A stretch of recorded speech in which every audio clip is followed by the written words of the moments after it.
before Silicon Valley, I believe you got pretty close to playing the Abed character in Community. Is that right? Yes. What was that experience like of going in for that show and sort of knowing, did you know, I guess at the time, how close you were to getting it? Yeah, because you do the test, you know. So I think that was like the first year I was doing the pilot season thing. So I was living in New York at the time. My agent manager would get me parts. So pilot season used to be a thing. It doesn't happen anymore, where like for 2 months there are just auditions all the time because that's when they're sort of figuring out what the pilots are going to be and what shows are going to get picked up.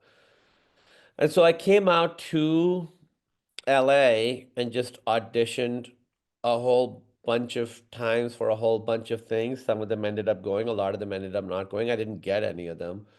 And then I think one of my last ones was for Community. And I knew who Dan Harmon was because when I first, I knew people. Wait, what year did Community come out? Ooh, I don't know. I want to say like 2011 or something, but I don't, is that It came out 2009. Yes, okay? that makes sense. So this would have been like 2008. Yeah, so I still lived in New York. I just moved to New York. And, I did the normal audition, and then you do a studio test, and then you do a network test. So it's basically you do a normal audition, then the studio test is a bunch of people. That's the studio that's producing it. I forget what it was, maybe Universal. And there's a bunch of execs in a room, and it's pretty awkward, and you do it for them. And then finally, you do the network test, which is the last step. I already signed the deal for it in case it happens. And that's for like the heads of the network. So it was like the three or four top people at NBC, and you go into a room and you just do the scenes. And I remember I didn't know Dan Harmon, but he was so nice. He came out afterwards. He didn't know us, and he was like, um, I know this is really awkward, but just go in, do your best. I'm sorry. This is a very unnatural situation. But he was so kind. And I don't know I know the last few people were me, Danny Pudi, and Fahim Anwar. And I don't remember if it was just me and Danny in the final or me, Danny, and Fahim in the final. So it like went from like five to three or two.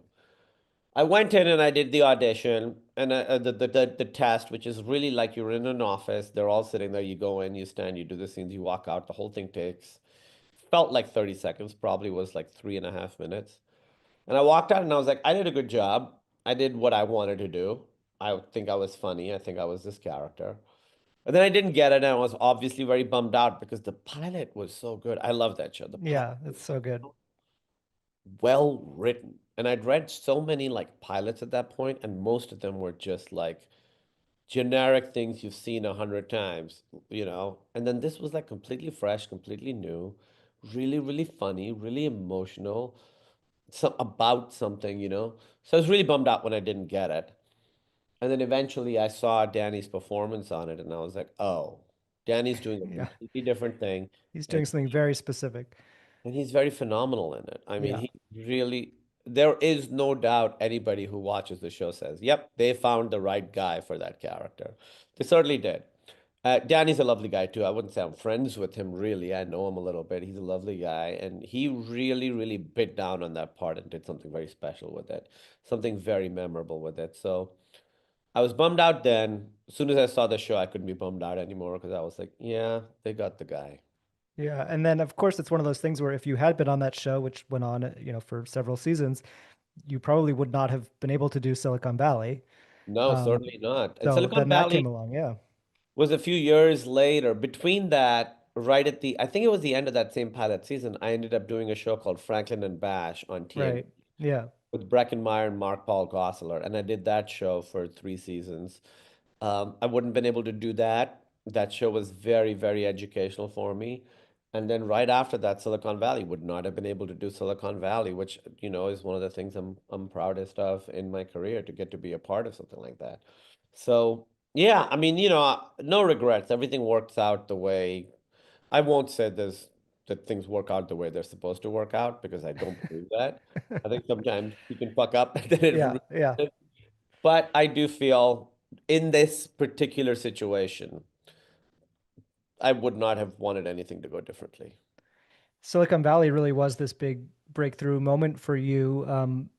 what was that like to that was sort of like your first, I mean, besides Franklin and Bash, this was more of you were a central part of the cast from the beginning and it was a real ensemble. What was that like for you to be in that show and another really smart, well-written show that, you know, had a lot of fans early on, but kind of grew and grew as it went.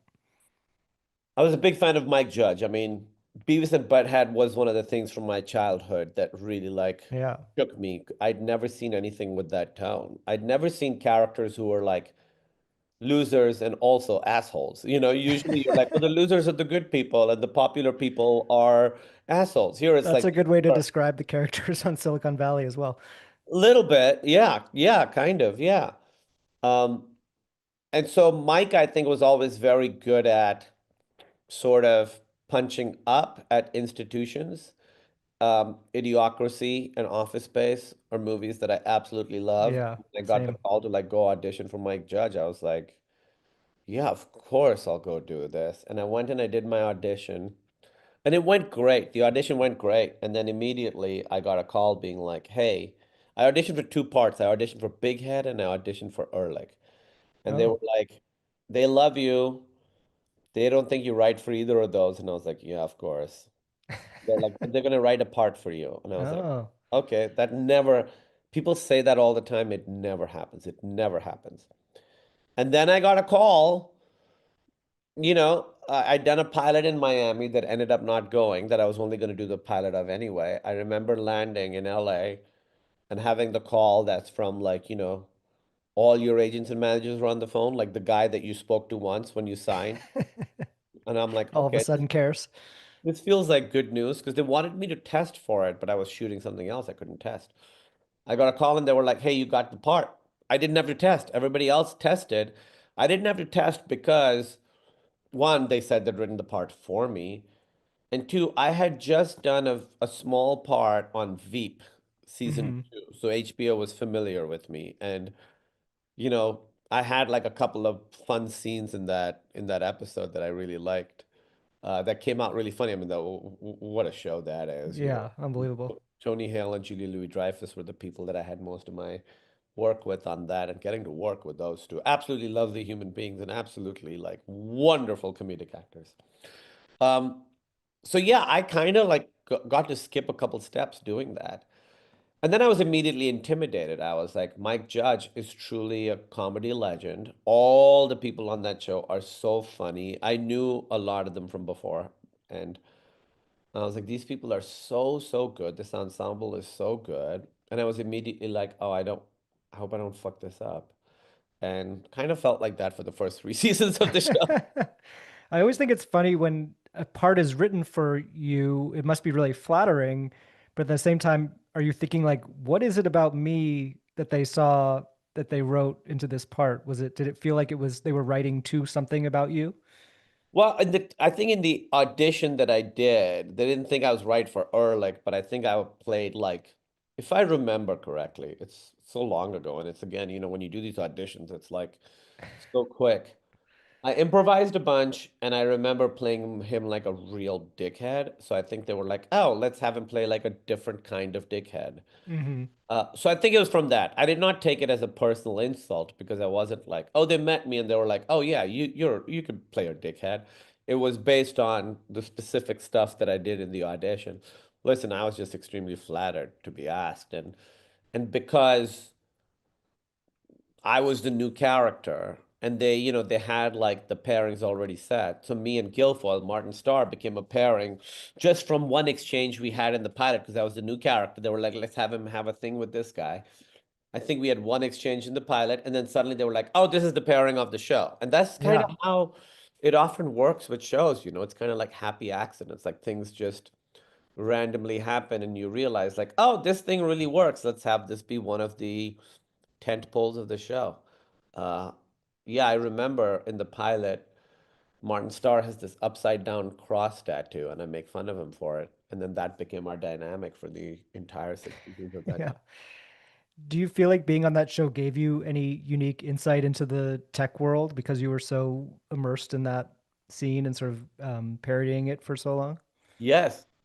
I mean, I got to meet a lot of like tech people and Oh, tech really? CEOs and stuff. Yeah, and when the show started, there were people who were famous within the tech world who weren't famous outside it, and those a lot of those people are now very famous outside it, you know. I got to meet a lot of these people, and immediately all of us got very scared because we were like, oh, tech is so powerful, and these people are completely unconcerned with the morality of it. I remember in thinking that we would go to all these like big companies and meet people, and they'd show us the new secret tech they were working on because they loved the show. And we were all like, yeah, but what about the ethical implication of this? And they're like, they were shocked to be asked. I think there's a sense there they think that technology is completely amoral. I don't think that's true. I think you're like shirking responsibility. If you're making something, it is your job to be like, you know, they all say the show parodies it, making the world a better place. Is it really making the world a better place, or is it making the world a worse place? And it's clearly not something that they think about. And I think a lot of the, you know, we're sort of in a chaotic time. I don't want to say largely due to tech companies, but for a big part, for, you know, Yeah, it feels like a pretty big part of it right now. And it seems like you guys got a little sneak peek of it a decade earlier than a we lot of people did. are waking up to the dangers of this stuff. Yeah. Um, I I was mean, just, yeah, go ahead. some of these corporations are stronger than several countries.